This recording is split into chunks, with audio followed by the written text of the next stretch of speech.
Prevention is ideal, but detection and response is a must. I'm David Moulton, and this is Threat Vector. Today I'm speaking with Steve Elovitz about the Unit 42 Incident Response Report for 2026. What more than 750 breach investigations reveal about how attackers are succeeding and the preventable gaps that defenders must close. Fair warning, this one does get into the weeds a bit with defense strategy and attacker TTPs, so strap in. Steve, welcome to Threat Vector. Excited to talk to you about this report. Thanks, David. Great to be here. Talk to me a little bit about your background in incident response. I know you've been doing this for a while, maybe 15 years or so. And you've been at places like Mandiant, Booz Allen, PwC, and now you lead Unit 42's North America consulting practice. I think that's our largest practice. I'm curious, what drew you to your career in incident response? I'd say it started out before that in IT. Somehow landed in doing e-discovery. Discovered I really didn't like doing e-discovery, but really got my forensics chops up there. Moved into malware analysis and some penetration testing, and that all kind of converged towards incident response. Discovered I really enjoyed stepping into the chaotic situations and helping bring order to them and solving the puzzles. And it's really become a mission, right? Helping organizations become more secure and wherever possible, imposing costs to the threat actors, making their lives harder, making it more difficult for them to achieve their missions. Steve, today we're going to be talking about the Unit 42 Global Incident Response Report and all the things that your team learned and have shared responding to more than 750 major cybersecurity incidents in the past year. For our listeners who haven't experienced a major breach, help us understand what it's like when an organization calls Unit 42. What does pulling the fire alarm actually look like? We have a 24/7 follow the sun team that's available and expecting to receive these phone calls. It happens every day. We're pretty easy to get in touch with. We have an email address. We have a web forum. We have a phone number that's manned 24/7, 365. When someone reaches out, our team is trained in expecting to have the conversation with someone who's experiencing potentially one of the worst days in their career. And we're there to really try to apply a process and some rigor into the response, as this is our everyday. We see this, as you say, 750 times plus a year. So we've had to build these processes and procedures in order to really normalize this. When you get that call, what are the first questions that you're asking to understand the scope of the problem and, I assume, the containment needs? We need to get situational awareness. What's happened, right? Tell us the story, tell us the timeline of the attack. What have you observed? What triggered this concern? And tell us what you have seen the attacker do. We ask to try to build a chronology around it. Just as important is what have you done to the victim organization? What steps have you already taken to start containing, eradicating, or just investigating? And with these information, we're able to start really understanding what the next steps would be. We're also going to ask for any observables that the organization may have, IP addresses that they've seen, for example, or pieces of malware. And right there on the call, I would usually tell my team, never take these alone. That way you have one person focusing on the conversation and the second person who's diving into our threat intelligence database with the observables to see if we can immediately provide some attribution and what to expect, right? We have this massive internal database called Ticker. It's a giant graphing database where every time we see an attacker do something, we model it and we relate it to in a cluster to other observables. So if we have an IP address that we have seen recently used by a specific cluster, a specific threat actor, we're then able to provide right back immediately on the call to our customer. Look, we've seen this attacker recently. Here's what you could expect. Here's what's typically their mission. Here's their typical tools, tactics, and procedures that will typically follow. And this allows us to really build that playbook to defend against them. So, Steve, do you actually take the calls yourself? Because you have one of the most calming, soothing voices that I could imagine being on the other end of any panicked call. Yeah. I'm told I have both a voice and a face for radio. So I do occasionally take calls myself. Yes. Well, As you say, it's oftentimes feast or famine, happens very often Friday night. And I'll absolutely dive in with my team. Yes. when you get those calls, I'm wondering if they follow a similar pattern each time and you start to know it's going to be type A, type B, type C kind of a problem, or if it's just absolute chaos, completely new every single time because of the nature of the business. No, I mean, you'll definitely find some patterns. There's organizations that have some very mature processes, and I'm finding this more and more as the entire industry progresses. We'll even have customers that have fully scoped the attack, and they're just looking for a second pair of eyes. But it goes on a spectrum. We'll also have organizations that this is truly novel to them, and they're not sure where to start. But it could be a threat actor we've seen dozens of times and know exactly what to do. Steve, you're talking about these organizations that'll call in. Sometimes they're first time seeing an attack. Sometimes they're really mature. They know what they're doing, but they're at their most vulnerable at that moment, right? They've been ransomed or had their data exfiltration exfiltrated. They're operationally disrupted. What's something about incident response that surprises people who've never been through it? The human element. It's really hard to explain until you've experienced the level of stress people are under during an incident. Unfortunately, I've had CISOs have like medical issues during engagements. We've had CISOs have heart attacks.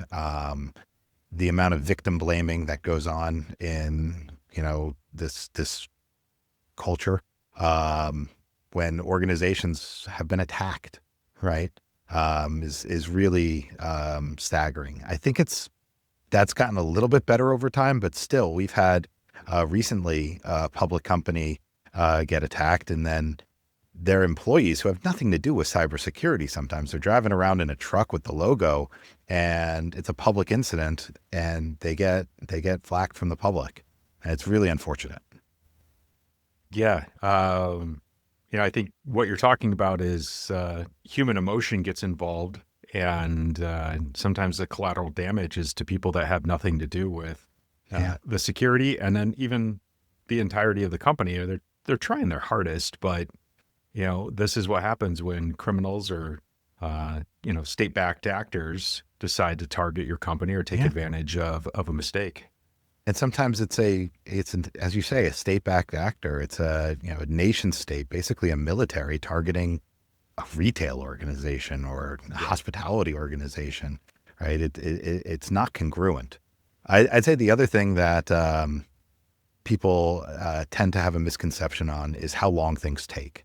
There's the expectation that analysis can be done in minutes and hours, and some analyses maybe, but if it's a long-term intrusion, you may be measuring in days.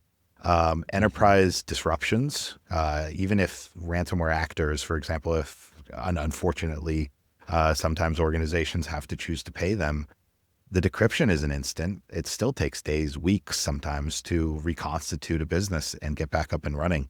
And oftentimes people think all of this stuff should be instant, that CSI effect. Yeah. Well, as you say, the Hollywood where you can click the word or click the enhance button over and over, and suddenly the picture comes into sharp relief. I think the same thing is expected during a decryption, and it's like that's a lot of processing power. That's a lot of time, and nothing is instant or free. Well, let's shift gears a little bit. The report made 4 major claims and saw 4 major trends. And one of the big bold claims was that AI has become a force multiplier for threat actors, and that we've got the data to prove it. I think I read in there that in the top quartile or top 25% of the fastest intrusions, threat actors were able to exfil data in about 1 hour, maybe a little more than that. And that's down from just under 5 last year. Can you walk us through what AI is actually doing in these attacks? Sure. First I'd like to make a bit of maybe a bold prediction. Attackers have been faster to start leveraging AI than defenders because they don't have change control. They don't have to worry about enterprise level implementation, right? They're able to just experiment with much lower cost. I think that AI actually is suited better for the defense use case than the attack use case. And I'm actually quite optimistic on what I'm seeing in the industry and seeing different security platform vendors as they implement AI into their capabilities. I think it's really going to be more of a boon for defenders than attackers. That said, you're right. Attackers are using it now, and it is speeding their attacks up. Reconnaissance has really been automated. Even our own offensive security team, we have our own red team that organizations can hire to simulate an offensive attack against their organization. We've automated reconnaissance. Social engineering has largely been automated by AI, and it makes things much more believable. We do see occasional things like deep fakes, where an attacker is able to easily mimic someone's voice or even sometimes some video in order to make their social engineering attempts more believable. This past year, we saw scripting, the automations of the attack that were probably generated by AI. You can tell this from the amount of comments in the code, the way some of the code was written, felt more like an AI generating. What this has really done is it's provided the ability to automate to a larger array of threat actors. Typically you'll have a access broker. I mean, putting aside nation state, if we're talking about financially motivated threat actors, you typically will have an access broker that gains access to a large swath of organizations, usually specializing in a specific exploit, and just trying to mass scan the internet for it, or a lot of social engineering. They get access and then they'll sell that access. And then the really time-consuming part of the attack comes, right? If you're following that attack kill chain, they have the initial access to the environment, they've established their foothold, and now it's time-consuming to do that lateral movement, to reconnoiter the environment, to establish additional persistence mechanisms, to escalate your privileges, and ultimately find the information you're interested in stealing or potentially encrypting to complete the mission. That's time-consuming. And we've seen attackers this year automate those steps, and that automation is now more accessible to more threat actors because AI can help them generate it. Very interestingly, there was a nation state actor that we saw leverage a piece of malware dubbed Lame Hug. Lame because LLM, Hug because it reached out to an online AI processing site called Hugging Face, right? And what this did was it completely outsourced that time-consuming post-exploitation phase of the attack to an AI, providing it the instructions of, this is where I am, this is the computer I'm on, understanding the mission, what are the next commands I should be executing to follow the mission. And this provided that actor the ability to scale and move much faster in many more organizations at once, lowered the attacker's cost. So I think we're going to see more of that this year. I just want to interject here because I think I'm hearing two things. First, you've got less skilled threat actors using AI to help them get over the hump and or to automate away sort of the drudge work of an attack, right? So you've brought up the bottom group and its skill and capability with AI. But then on the other side, the elite attacker, if you will, the military, the APT, and maybe I didn't hear that right, but that's a group that you wouldn't think was just going to go grab an AI to do the work because they've got access to anything they want. And yet you're seeing evidence that they chose AI to help them with the attack, which suggests that it's some of the very best tooling they could get their hands on, where, maybe budget, access, skill aren't necessarily the thing that's holding them back. Yeah, I think it was it's hard to assume. I would give Okay, it the educated guess that it was economics. It would allow them to hit more targets much more quickly. Um, sure. yeah. And And then I I'd know say you said, go ahead. I was going to say the third and final point on this is AI is an attack surface, right? With organizations leveraging AI more and more, giving AI access to data, we've seen attackers ask AI to help them get access to systems inside of a victim's organization, and the AI was very happy to oblige. Mm. I know that as I was reading through the report, there were a couple of times that I ran across some surprising bits and then heard some inside stories here about unskilled actors literally going in and asking a chat, "What do I say now? What do I do next?" And helping them move to be very believable. And I think that's helpful now. But I'm interested to see if your prediction that this helps defenders more comes true. Can I put you on the spot and get you to come back next year when we do this report and talk about the wins you're seeing for AI as we as we go through 26 and into 27? Sure. Perfect. Steve, one of the other big themes that I noticed in the report, and I think our readers will be interested in, was around identity as a weakness. Um, our team saw that the identity weaknesses played a material role in 90% of our investigations. Why is identity such a reliable path for attacker success? I mean, identity is the new attack surface, is the slogan you'll hear repeated. It's true, right? You can compromise an identity, you can gain access to an organization in many cases. Most organizations, and I have to acknowledge a sampling bias on the IR side, but most of the organizations I deal with, when you see an identity compromised for remote access, the organization's using single factor authentication still in some cases, or SMS for the multi-factor, or a push notification, or a one-time PIN. All of those are phishable, and we have attackers reliably SIM swapping, reliably socially engineering people to get that one-time passcode provided to them. For the push notifications, we've seen attackers just spam it until someone got it frustrated and pressed approve, and this gains access to the organization, rather than moving towards something that's phishing resistant, right? Device registration, FIDO2, things like that.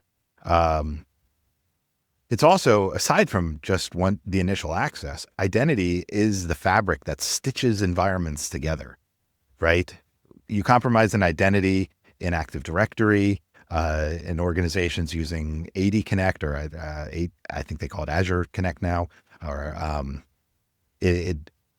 we've seen organizations that will sync their domain admins with their Entra global admins, and then you compromise one environment because of how they structured that identity. The attackers now compromise both environments and can move laterally between them. And this will be true even as you continue federating identity through other environments. Organizations haven't commonly started to think of identity segmentation as a strategy, right? To understand what should this identity have access to. Are we losing this battle because defenders are still focused on patching vulns and attackers have just moved on to scooping up, stealing identities or credentials and, walking in instead of breaking in? I think that might be a bridge too far. I think vulnerabilities are still important, but we have to prioritize them, right? Like a remote code execution external vulnerability, yeah, that needs to be prioritized immediately. An internal vulnerability that's not accessible to the internet, that's probably a lower priority. And then, you think an attacker gains access, they get a foothold into the environment. The question that we need to be asking ourselves as defenders is what identities could be exposed on that foothold, right? The two most commonly compromised population of systems are going to be edge, meaning they're internet accessible, right? Or user workstations. If you are allowing your administrative accounts to authenticate to either of those, it could be cached, and then an attacker can take it from the cache, and they've compromised one device, but now they have domain administration, right? A lot of organizations don't think to go both ways on that, right? When you think about the principle of least privilege, which we've all learned in school, right? The normal user account absolutely does not have access to your domain controllers, right? Never. That would never happen. But how many organizations think, oh, my domain admins, they should not be able to access the user workstations? That's part of principle of least privilege too. I don't remember that in elementary school personally, but Yeah. there's a lot that I've forgotten about my early days, of education. Steve, the Palo Alto did this point in time study where we looked at, I think it was nearly 700,000 identities across cloud accounts, and we saw that 99% of them had excessive permissions. Help us understand what excessive permissions means in practice and why that matters to an attacker's. That's exactly it, right? That's what I mean by the principle of least privilege. I think in the study you're referencing, it was a comparison between what a specific identity had capabilities and authorization to do compared to going back as far as the logs were available to see what it was actually used for, and seeing a tremendous delta there, seeing all of these identities that had authorizations and permissions to do activities that they weren't being used for. So it's very much like that example I just gave. The identities should be authorized to only do what they are required to do. And then, for those truly like break glass or global administrative level accounts, we should be looking to do as much just-in-time provisioning as possible instead of having that identity be static and always available for someone to steal. Steve, help me understand the difference between a human identity and a machine identity from an attacker's perspective, and why do service accounts matter so much? So the reality is an identity is an identity, right? We have different ways of organizing things, but if an attacker is able to leverage an identity to get access to a system and a certain set of authorizations on those systems, it doesn't matter if that identity was assigned to a human or an application or an AI agent, right? The identity still provides that access and that authorization. Service accounts are complicated because they are very static, right? You configure an application, you tell that application that it's going to be using this specific credential, and you tell it how to authenticate as that credential, and then it goes and performs its job. Now think about, you need to change that credential months later. You now need to go update that application and tell it, okay, this is now how you authenticate, right? We had to change that credential, change that password. When you have hundreds of service accounts, that becomes a very onerous task. And this is where applications like CyberArk come in that really, really help automate that. So the third trend in the report talks about supply chain risk and how it's expanding beyond vulnerable code to what we call trusted connectivity, the SaaS integrations, the vendor tools, and a lot of different dependencies. Data from SaaS applications was relevant in 23% of the cases that your teams investigated last year, and that's up from just 6% back in 2022. What's driving this sharp increase? Yeah. So first off, some organizations aren't, federating identity into SaaS, in a good way. Ideally, we have limited what IP addresses are allowed to connect into it, or we've set up some kind of SASE layer so that we have to authenticate first before you're even allowed to connect. And we have really everything going through a platform like that. If you're just having local access to SaaS applications, it becomes really hard to defend as there's so much sprawl. You think about, as you're running your business, how many different business units find a new SaaS application that they want to have access to. And if they're not properly registering it through IT, but they're putting business data up there, it's not getting properly secured. Aside from that, when we're looking at dependencies, like you said, if I have a SaaS application that I've then installed another dependency into, another application into, I might leverage an OAuth token, right? If that token gets stolen, I've now expanded my attack surface even more as an attacker is able to leverage that to come in.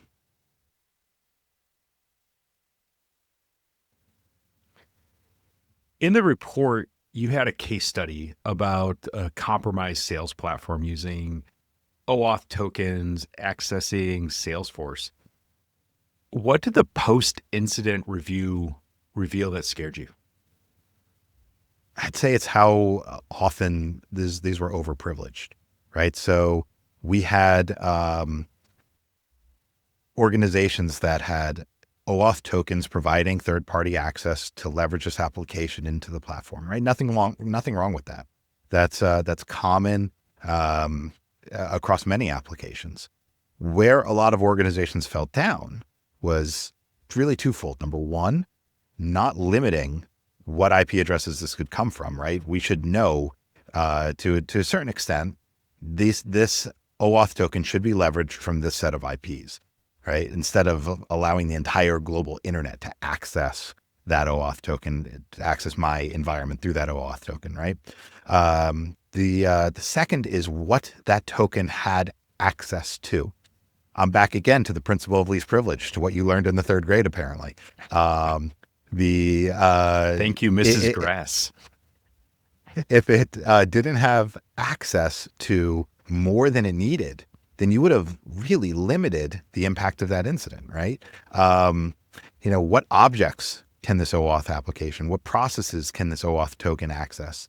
And if it sprawls beyond what it needs for its job, you've just added risk without adding function. Yeah. No reward for that extra risk that you've taken on. Steve, I want to zoom out a little bit and talk about nation state actors. That was the focus of the fourth trend. And we're seeing these nation state actors adapting stealth tactics in modern enterprise environments. How are state actors different from the cyber criminals that you observe? I mean, you're absolutely right. The state actors, they have much higher budget, much more organized. We're actually seeing like infrastructure and tool sharing amongst different actors within the same nexus of state sponsorship. Some of that working together, and it's truly turning into very mature operations. You're 100% right with what you said. Frankly, we as defenders have gotten a lot better. The entire industry has gotten a lot better in the past few years. Detection and response is getting really good at many organizations. Right. Attackers are just choosing not to have to deal with that, right? If an EDR is difficult to evade, launch your attack on edge devices, on switches, on firewalls that are available, the firewalls anyway being available on the edge, compromising that and then living off at that network layer where there is no EDR, right? If you're conducting your attack on these network devices on hypervisor bare metal, you're not authenticating into a system that is supporting an EDR. It's a lot harder to detect for a lot of organizations. And this allows the attackers to remain much more stealthy. The persona-driven infiltration, very similar, right? If you can simply get hired into an organization and get given credentials or a laptop from the onboarding team, thank you very much. I now have access to the environment. So you're talking about that fake employment there. Are nation states literally applying for jobs just to get access? Absolutely. We're seeing North Korea do this a lot. We've seen these IT worker campaigns. Basically, they apply for a job. Oftentimes, it's using Gen AI to help with the interview, and getting a laptop shipped somewhere, typically domestically, where it's plugged into a network KVM, and then the attacker comes in over that, and oftentimes they do the job. I've even had clients of mine that have said they did good work. They received it exceeds expectation on their annual evaluation. And sometimes it's literally just that. It's stealing, frankly, millions of dollars, to evade sanctions. But there's also cases where it's used much more nefariously, where the attacker then gets access to source code repositories, the ability to make change to source code. We have seen cases where this access was then leveraged for ransomware deployment and extortion. I'm just picturing a bizarre world where somebody has faked their way into a job, they get a great review, and then they go back to the nation state and they get a bad review for their work elsewhere. Which one counts in their personal employment there? Kind of an oddball situation, I suppose. Probably never happened. So there was a line in the report that stopped me. In more than 90% of the incidents, preventable gaps materially enabled the intrusion. 90% of incidents, preventable gaps materially enabled the intrusion. I thought that was a surprising line. If most breaches were enabled by exposure rather than sophistication or HR sending you a laptop, why aren't those gaps being fixed? Well, I mean, they are, right? They absolutely are being fixed. This is what security teams do.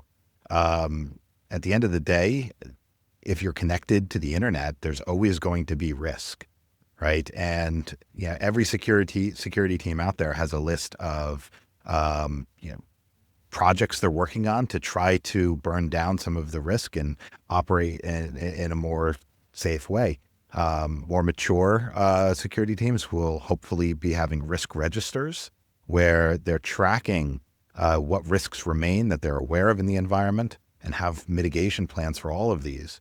But there's a bit of an arms race going on. You're going to see attackers come up with new novel exploits that organizations then have to defend against. And at the same time, your attack surface tends to continue growing as the business wants to leverage new applications, new systems, new software. And we as security professionals have to provide a way to allow this to be done as securely as possible. But some level of risk will always exist.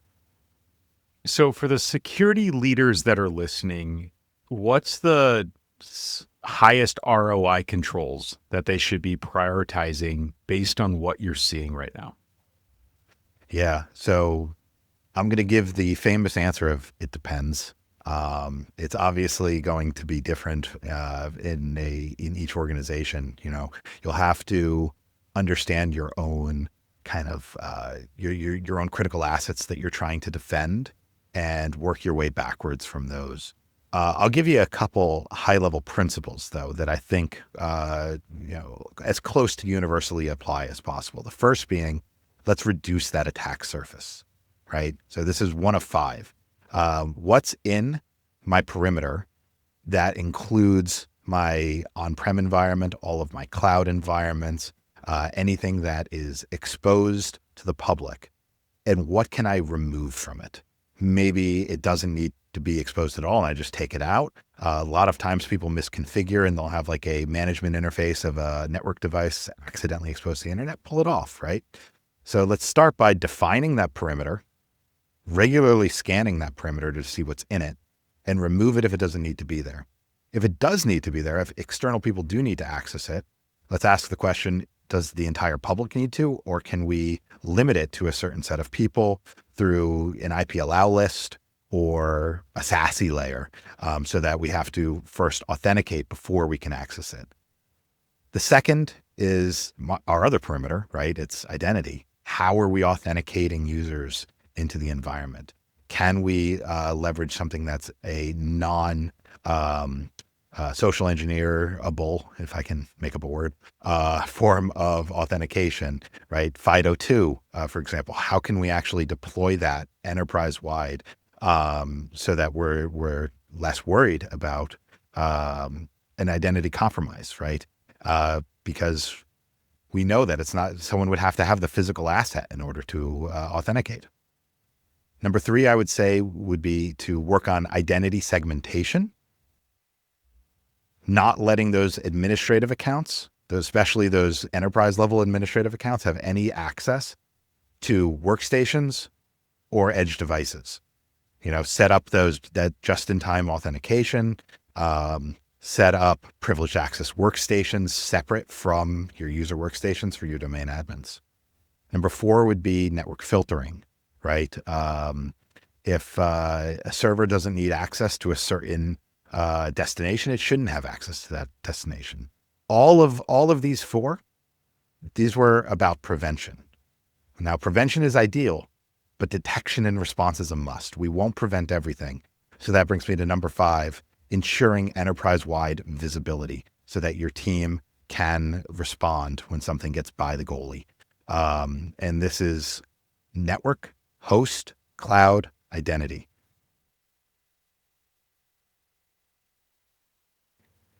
Steve, I'd be remiss if I didn't ask you, as the leader of our North America consulting team, where your team fits in when organizations realize that their SOC can't keep pace with an attack and they need help. So really 2 ways. If there's a specific attack, the obvious one, we're here to help, right? Call us. Hopefully we're on retainer, and we have an obligation to get involved within hours. And you get extra hands, and we're there to plug in with your team and immediately start firefighting with you. The other is the more general case. Our SOC is having trouble keeping up in general. There's not a specific attacker. How can we improve, right? And there's everything from playbook improvement to tool improvement to training that we can then offer to help skill up organizations. So if a CISO or security leader reads our report, and we're going to have a link to the report in the show notes if you're listening, what's the one action that you'd advise them to take away this quarter, or as soon as possible, based on what we're seeing after investigating 750 plus incident responses? Can I just say my list of 5 that I said earlier, or are you going to hold me to 1? So what you need to do is hit that rewind button just a few times, and you're going to go back to Steve's list. No, that's fair. Man, thanks for this great conversation today. I don't often get to talk to somebody specifically about what they've learned from hundreds of cases, and it's a privilege to be able to bring you on Threat Vector and dig into the report with you. I know in prepping for this, you and I have had a couple of other conversations. I think that you and your team have done an amazing job bringing this report together. Again, we'll have that listed in the show notes. So if you want to download the report or go read it online, it's available on the Palo Alto Network's website. I can't thank you enough for having me. I sincerely think these conversations are very valuable. And I hope that someone out there listening to this is inspired to make a change in their environment. And if we even prevent one incident by having this conversation, that's a good day of work. I think that would be a win for Threat Vector, the podcast, to know that it influenced one less breach. That's it for today. If you like what you heard, please subscribe wherever you listen and leave us a review on Apple Podcast or Spotify. Those reviews and your feedback really do help me understand what you want to hear about. If you want to reach out to me directly about the show, email me at threatvector@paloaltonetworks.com. I want to thank our executive producer, Michael Heller, our content and production teams, which include Kenny Miller, Joe Benacourt, and Virginia Tran. Elliot Peltzman edits the show and mixes the audio. We'll be back next week. Until then, stay secure, stay vigilant. Goodbye for now.